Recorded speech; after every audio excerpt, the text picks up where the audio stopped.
Assalamualaikum warahmatullahi wabarakatuh. Salam, salam sejahtera untuk kita semua. Salam guru penggerak Bapak Ibu. Video saya kali ini membahas tentang koneksi antar materi, kesimpulan dan refleksi modul 1.1, refleksi filosofis pendidikan nasional Ki Hajar Dewantara. Perkenalkan, nama saya Detu Sri Sinama. Saya dari SMA Negeri Lantoka, Kabupaten Alor, Nusa Tenggara Timur. Pada saat ini sedang menempuh pendidikan calon guru penggerak angkatan 11 dari Kabupaten Alor. Yang saya percaya tentang murid dan pembelajaran di kelas sebelum saya mempelajari modul 1.1, antara lain yang pertama, murid belajar sesuai keinginan dan kehendak guru atau teacher center. Yang kedua, ketuntasan materi pembelajaran menjadi pokok utama dalam pembelajaran murid. Ketiga, kodrat keadaan anak tidak penting untuk dipertimbangkan dalam pembelajaran. Dan yang keempat, keberhasilan murid dalam belajar dilihat dari nilai sumatif yang diperoleh. Yang kelima, penilaian pada murid berfokus pada aspek kognitif dan psikomotor. 6. Pembelajaran hanyalah proses transfer materi. 7. Mengabaikan kekuatan sosiokultural dalam penanaman nilai-nilai budi pekerti. Yang kedelapan, tidak peduli apakah murid sudah paham atau tidak, yang penting materi sudah saya ajarkan. Setelah saya mempelajari modul 1.1, hal-hal yang berubah dari pemikiran atau perilaku saya adalah: yang pertama, saya menjadikan murid sebagai subjek pembelajaran, tidak lagi berpusat pada guru. Kedua, pembelajaran yang diberikan harus mempertimbangkan kodrat alam dan kodrat zaman murid. Ketiga, layanan pendidikan yang saya berikan harus menyeluruh, meliputi aspek kognitif, psikomotor, afektif, psikologis, dan fisiologis. Yang keempat, menginternalisasi kekuatan sosiokultural untuk pendidikan karakter anak. Kelima, guru adalah fasilitator pembelajaran. 6.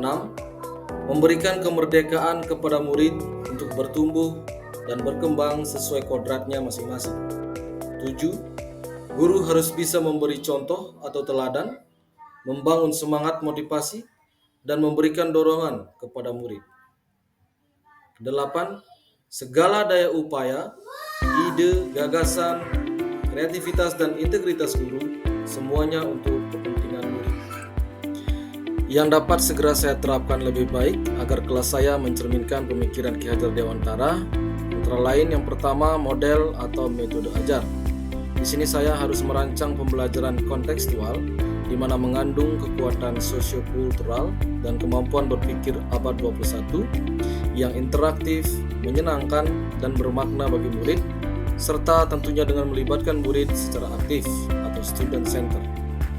Yang kedua, mengenali murid.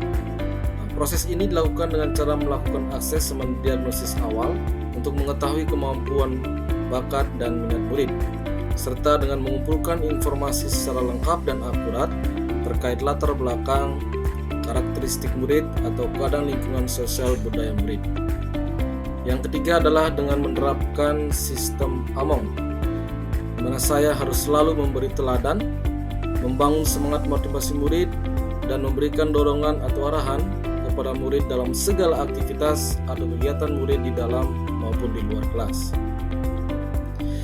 Adapun kesimpulan yang saya peroleh dari modul 1.1 diantaranya adalah: yang pertama, pendidikan adalah suatu tuntunan, bukan tuntutan. Seorang guru harus mampu menerapkan sistem Among yang tertuang dalam 3 semboyan Ki Hajar Dewantara, Ingarso Suntuludo, Ingma Diamangunkarsa, dan Tuturi Handayani.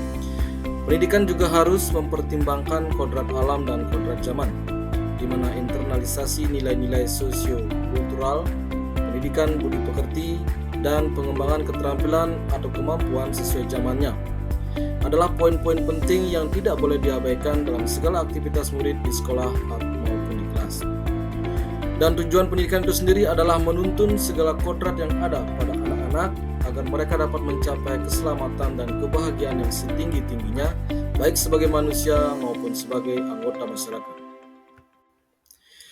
Pemikiran-pemikiran filosofis pendidikan dari Ki Hajar Dewantara saya bisa gambarkan dalam meta konsep